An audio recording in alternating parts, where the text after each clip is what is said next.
দেখাচ্ছি এই মুহূর্তে একেবারে মাথাভাঙা শিলিগুড়ির রাজ্য সড়ক এবং সেই রাজ্য সড়কের যে মাদ্রাসা চৌপথি এলাকা রয়েছে, সেই মাদ্রাসা চৌপথি এলাকার যে স্থানীয় বাসিন্দারা তারা জানাচ্ছেন যে এসআইআর এর নাম তাদের বাতিল হয়েছে এবং এই বুথে অনেকগুলো নাম একেবারে বাতিল গেছে। ঠিক সে কারণের জন্যই কিন্তু তারা রাস্তার মধ্যে একেবারে টায়ার জ্বালিয়ে বিক্ষোভ দেখাচ্ছেন এবং পথ অবরোধ করেছেন। বিপুল সংখ্যক নাম বাতিল হয়েছে এই জায়গায় এবং এই বুথের অনেক জায়গায় প্রচুর সংখ্যক নাম বাতিল হয়েছে। আর সেই ঘটনার প্রতিবাদে কিন্তু পথ অবরোধ করে বিক্ষোভ দেখিয়েছেন স্থানীয় বাসিন্দারা।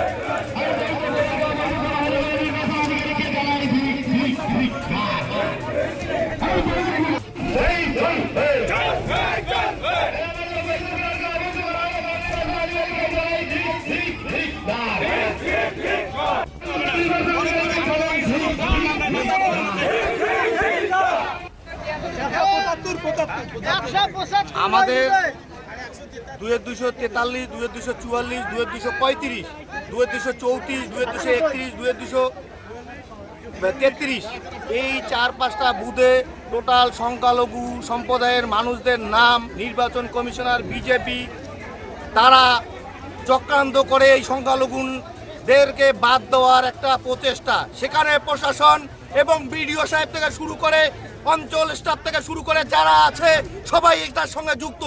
কারণ আমাদের এই সাধারণ যারা মানুষ তারা প্রত্যেকেই অঞ্চলে গিয়ে একটা সার্টিফিকেটে কোনো প্রধান সই করতে চাচ্ছে না। কারণটা কি আমি বুঝতে পারছি না।